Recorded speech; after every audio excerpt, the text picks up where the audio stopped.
Step up and be a proper daughter-in-law. Care for your husband and in-laws, not for your parents. Really? As a daughter-in-law, do I really have to sever all connections with the parents who raised me? That doesn't make sense. I'm going to shake up that outdated mindset. My name is Julie. I'm a 56-year-old woman, recently horrified by the sight of deep laugh lines appearing. Maybe it's because I've been slacking off with my facial expressions under the mask for almost 1 year. I remember venting my stress by making exaggerated faces under my mask when an annoying colleague made snide remarks. Maybe that was the cause. I need to make sure not to forget to put on my mask and accidentally show my irate face to my colleagues. Back in my 20s, when I didn't have any laugh lines or wrinkles on my forehead, I married my husband Frank, who is 3 years older than me, and gave birth to our daughter, Abby. With the pregnancy and birth, my environment changed drastically. Frank, who was a kind man, started to spout possessive lover-like phrases like, "Who's more important to you, me or our child?" He seemed to dislike when I comforted our daughter when she cried during his mealtime, or when I devoted all my time at night to Abby. If he feels that way, I wish he would help more with childcare, but he shows no signs of doing so. Instead, Frank suggested, or rather decided, that we should live with his mother, saying, "If mom helps with childcare, it'll lighten your load." His mother was somewhat troublesome since the pregnancy. She had always been overbearing with Frank. Frank was often summoned to his parents' house after work, and she frequently contacted him, even without any significant matter to discuss. But she did it only for Frank. She didn't interfere with me in particular. But, suddenly after the pregnancy announcement, she began to interfere with me as well, saying things like, "Come over at least 2 or 3 times a week. I'm worried about you, Julie." There's no way I was going to travel the distance to her home that required a train ride that frequently while pregnant. I had been avoiding her invitations by any means possible, but then another adversary appeared. "Why won't you visit when mom's worried about you? Why don't you understand that she's worried about you?" Frank started blaming me. When I responded then, "When you have the flu, you'll visit my parents' house, right? If I say my parents are worried, you'll go, right?" Frank became silent, and somehow I was able to avoid visiting during my pregnancy. But the real hardship began after giving birth. Frank's mother would constantly contact me with various demands, such as wanting to be the one to give Abby her first bath or wanting to supervise when I breastfeed Abby. Even from a distance, it was tough dealing with her, but now she wanted us to live together. The idea of living with Frank's mother, who often has quite unreasonable demands, brings nothing but despair. However, the day after I firmly stated, absolutely no, Frank's mother and father arrived at our house with their suitcases. The start of hell. Living together has increased the hardship. Frank's mother often tries to give Abby sweets and juice that she hasn't eaten before. I'm always cautious about allergies. Giving my child new foods little by little, it's a cardinal rule. However, there were times when she tried to let my baby daughter taste honey, even though she's still too young for it. Despite asking my mother-in-law to stop, she'd burst into tears, accusing me of disliking her. I felt like I was on the brink of a nervous breakdown. My father-in-law also critiqued my parenting, saying, "Julie, your way of raising Abby is pitiful. She'll end up becoming a criminal." He utterly disregarded my childcare methods. What I'm saying is bad is all generally known stuff that's written as bad in parenting guidebooks. By his logic, America would be a crime-ridden country. Yet, he isn't the type to back down just because it's written in a guidebook. If I say such things, he would only yell at me, "Don't argue back. You lack awareness as a wife of my son. You've already married into this family, you should listen to what your parents-in-law say."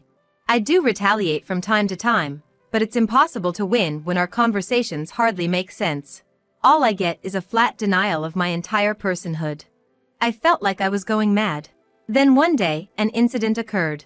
My mother-in-law said, I bought a pacifier, and tried to force my daughter to take it.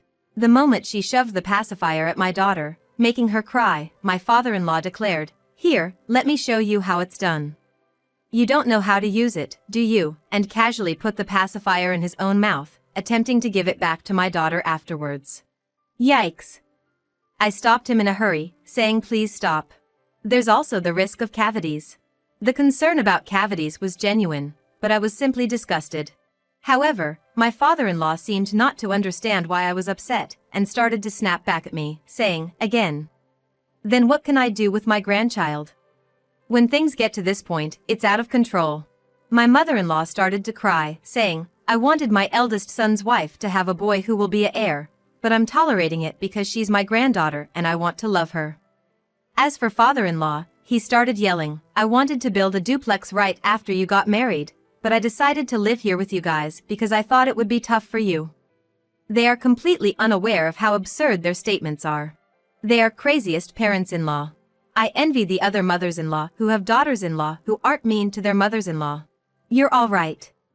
Julie should be more conscious of appreciating us. Here we go again.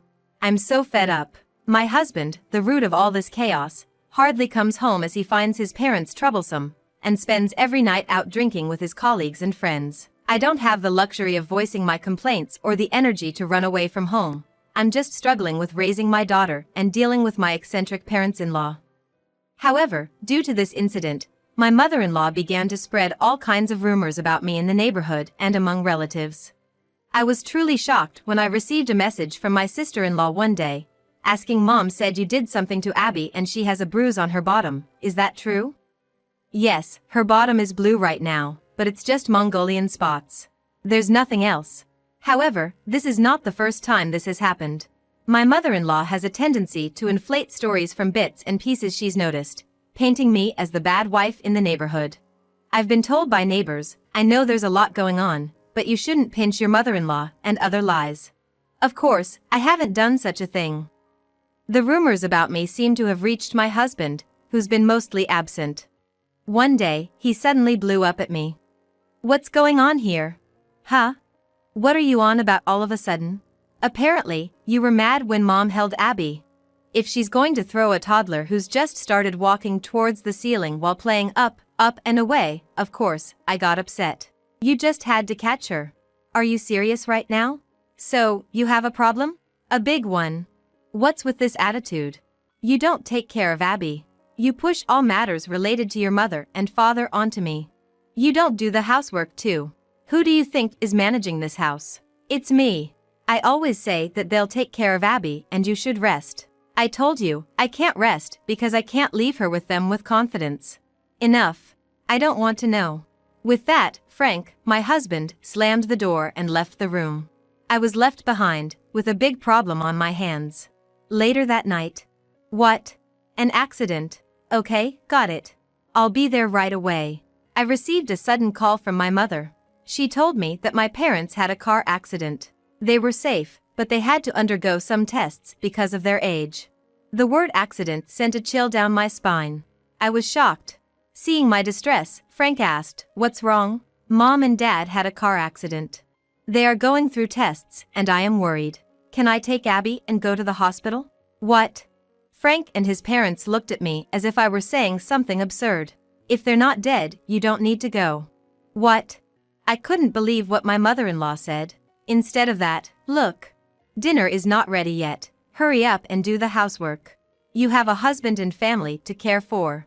You lack awareness. Stop relying on others. For some reason, there was applause from Frank and his dad. Hurry up and prepare the dinner. If you have a problem with what Mom says, we'll get a divorce. Frank had a smug grin on his face as if he was trying to assert his dominance. Divorce? Is that their ace in the hole? How naive can they be? But I probably don't need to argue anymore. They themselves are suggesting a divorce. All right, I understand. Here you go. I pulled out a paper from a drawer and handed it to Frank. His eyes widened as he looked at me and the paper alternately. What's this? Just as you wished, I am divorcing you. I've had enough of living in this mess. I've been in contact with a lawyer and got this application for divorce. Frank's parents, who were trying to peek at the paper, what they gasped. Julie Smith. Divorce is not something you do so easily. She called me by my full name in front of the certificate. I knew you were a hard-hearted woman, but if you're this stubborn, no one will love you. My father-in-law also started his irrelevant sermon. It was your son who mentioned divorce so casually. I'm absolutely going to the hospital to see my parents, I said. Then leave Abby here. She's our granddaughter, shouted my mother-in-law. No, I gave birth to her, I won't. Leaving her with you all would shorten her life.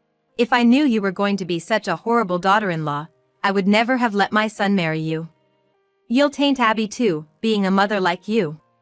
Ah, here we go again. Even when I saw my mother-in-law start to cry, all I could think was, how impressive it is that she can retain so much water to cry. You're the one who said it. I'll leave it up to the lawyer. As I pressed my husband, he turned pale for a moment, but he agreed with turning the application in. You thought I was going to hold you back, huh? Too bad. If you apologize now, I might forgive you. Come on, if you're going to apologize, do it now. Submit it if you have enough brave to do that. Why? Why should I apologize? There's no way I'm coming back. I snatched the divorce application from my husband, simply said, goodbye, and left the house. I can buy everything else again. I should hurry to the hospital and cut ties with this household. That's what I thought. I quickly dropped it into the post box and hurried to my parents. The test results showed that my parents were fine. I felt relieved. While talking to my mom, I heard a voice from the back. You came, Julie? Catherine, are you okay? I'm sorry, it's because of my father's driving. No, it's okay. They really saved me when they found me feeling faint on the road. I'm fine, no injuries or anything. Catherine, my sister-in-law smiled as she spoke. Actually, Catherine was also in the car when my parents had the accident. Catherine's house and my parents' house are very close, and they have been friendly neighbors since before I married Frank. This time, on their way to the grocery store, my parents found Catherine fainting from anemia on the road, and the accident happened on the way to the hospital. By the way, neither my mother-in-law, my father-in-law, nor Frank knows that Catherine and my parents are neighbors. Catherine has been hiding her address from her mother since she got married. As the eldest daughter, Catherine had been subjected to more interference from her mother than Frank had. Frustrated, Catherine told her, I'm married now, and I'm moving out. Please don't interfere anymore. And I won't tell you my address. But apparently, her mother said, well, I'll come along for a private view then. It's quite a scary story. Eventually, they compromised that Catherine would participate in family events but wouldn't reveal her address. Even now, her mother is still dissatisfied with this. Given this background, Catherine has been very worried about me, and since my mother-in-law started insisting that my daughter's birthmark was a curse, she's been pushing me, saying, why don't you get a divorce? I know it might be scary, but you, Julie, can manage it. I'll support you. Even for Catherine, it was unexpected that Frank would turn out to be more like his mother. So she kept telling me, Frank seems to take after his mother, and with their support, he's going to continue flaunting his power as the eldest son and husband. It'd be better for you to leave. Thanks to her words, I was able to calm down and realize that although becoming a single mother would be scary, it would be better for my daughter, and that's how I ended up visiting the lawyer. But, Julie, are you sure you're okay coming here at this hour? Your in-laws didn't say anything? Well, actually. While I was laughing nervously and trying to play it off, I casually told Catherine and my mom the whole story. After hearing everything, Catherine let out a big sigh, clearly frustrated, and my mom looked pale, saying, so, you've been through all that. Well, needless to say, I felt a bit relieved, knowing that I wasn't the one who was out of line, but it was them. Just then, my cell phone rang. I hastily pulled out my phone, panicked that I had forgotten to switch it off in the hospital, only to see my mother-in-law's name displayed on the incoming call. Seeing that, Catherine, my sister-in-law, let out a small gasp before I could react. Catherine's trauma towards her parents seemed deep-rooted. As I ignored the call, text messages began to pour in one after another. I want to bathe Abby. Please come home. We seem to be out of milk. Could you pick some up? It's a shame that you don't appreciate all I've done for you, Julie. It breaks my heart to think I won't see my grandchild anymore. Let's make amends. I forgive you. Please buy the family bucket from KFC that you love so much. The moment we read the messages, everyone in the room was frozen. I wonder what kind of thought process led her to say such things at this point. Or perhaps she doesn't think we're actually getting divorced? Deciding to give her a piece of my mind to stop her from contacting us forever, Catherine and I decided to go confront my in-laws. When we arrived, it was my mother-in-law who first opened the door. Catherine, why are you here? Oh, are you here to celebrate Julie's reconciliation with us? Upon seeing Catherine, my mother-in-law quickly became giddy with excitement, anticipating a party. No way. What do you think you're doing to Julie? That's disrespectful. I'm just trying to teach Julie how to be a good wife to my son. It's simply an unsought advice. You are the meddlesome old woman. At Catherine's pinpoint counter, my mother-in-law fell silent. Well, it doesn't matter. Let's have a party. Come in, come in. I can't enter. I also have in-laws, and according to you, my parents are strangers. Didn't you tell Julie the same? So, I should follow that, shouldn't I? Upon hearing Catherine's words, my mother-in-law turned pale. Catherine also has in-laws. So, if we follow my mother-in-law's absurd theory, Catherine can't join the party as her parents are strangers to her. She is a wife, so Catherine should return home immediately and do the housework. Yes, indeed. It's a waste of time to talk with my mom when I'm busy with housework. At our exchange, my mother-in-law shouted in a loud voice, "Why are you saying such terrible things? I'm done. I'm ending my life right here. Even during my school days, you kept causing a scene at the school gate, saying, 'Don't leave me alone.' I'll end my life here. But look, you're still alive. Stop trying to threaten me with such things, especially when you do nothing." No. As Catherine responded, my mother-in-law became serious and tried to retort, but she was lost for words. Hit the nail on the head, didn't she? But her commotion brought out my father-in-law and Frank from the back. "What are you two doing tormenting your mother?" my father-in-law yelled. Frank, thinking I came back for a reconciliation, looked self-satisfied and smirked, "You came back pretty fast." Gross. Hey. Because of Julie, even Catherine has turned into a bad woman. She's saying she can't even eat a meal with me.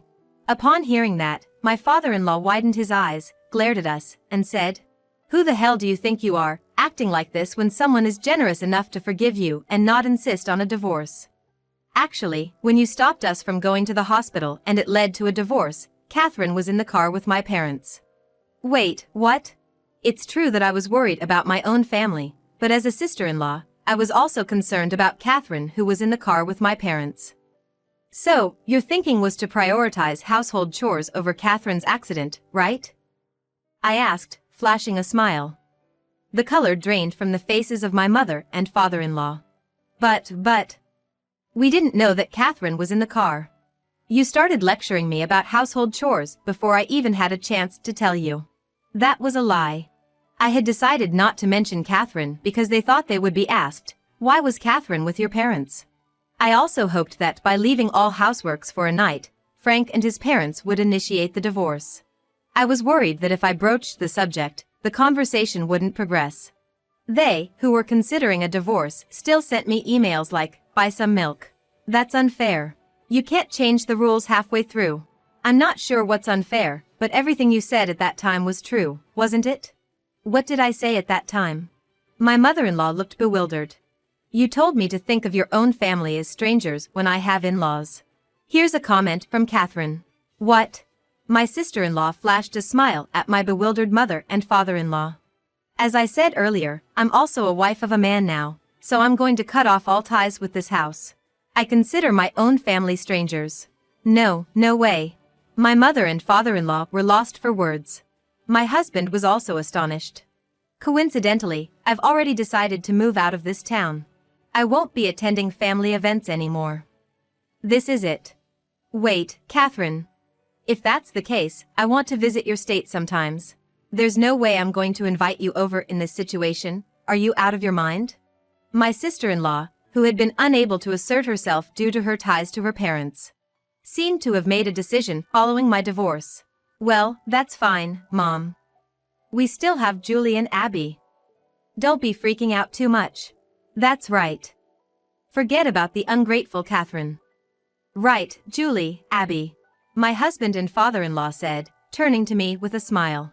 Are these people stupid? They are a ridiculously dense family. I've already filed for divorce. Unlike Catherine, neither of you is related to me anymore. It's beyond the issue of cutting ties. I've become a complete stranger. What? Don't lie. You can't submit the paper at night. My father-in-law yelled.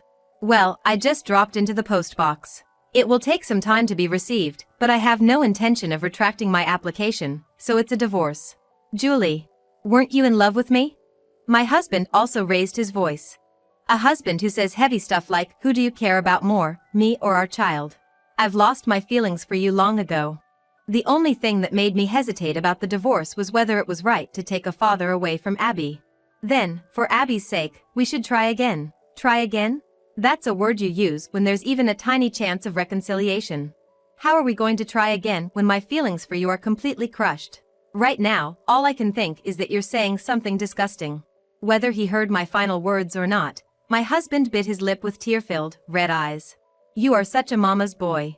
I started to say, but kept it a secret. After that, the divorce was finalized without a hitch, and I changed all my phone numbers and email addresses. However, it seems they asked a mutual acquaintance for our contact information, and once again, I started receiving messages from my ex-husband and his mother. What a dysfunctional family, truly. From his mother, I received a message saying, "Isn't it about time for Abby to see her grandma?" From my ex-husband, I received something along the lines of, "I'm always here for you," which was as creepy as it sounds. Needless to say, I promptly blocked them. But it didn't end there. Around the time Abby started elementary school, it seems they hired a private investigator. There was a time when my ex-husband and his parents ambushed us in front of our house. "If you're still single, I'll give it another shot," my ex-husband had the audacity to say. His parents told me, "We've always considered you a part of our family, even after the divorce," which was quite frightening. I immediately threatened to get the police involved. They finally seemed to understand the gravity of the situation, and I haven't heard from them since. I still have a relationship with Catherine, but she's been stalked by a private investigator too. Shockingly, her mother once tried to pick up Catherine's child from daycare pretending not to know anything. This also ended up involving the police, and bad rumors spread in the neighborhood. The entire family moved somewhere else. Thanks to this, peace returned to Abby and me. That family with their heads in the clouds, only thinking about themselves. I hope they live out their lives quietly without causing trouble for others. It's been nearly 30 years since that commotion. Now, Abby is married to her childhood friend, and they recently had a baby. I was worried that Julie might follow in my footsteps. But since they were young, their parents have been very kind to her, and they've established a good relationship. More importantly, despite the prejudice against single-parent families back then, they never held any bias and let their children play together, which speaks volumes about the quality of their family. I don't think I have to worry. I've been taking turns with their family in taking care of my grandchild, and I'm completely smitten with the adorable and honest little girl. She even wears the clothes I make for her, and I adore her so much it feels like my heart could burst.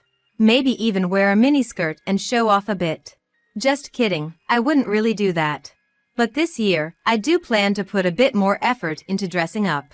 I've been so caught up in life that I haven't taken care of myself.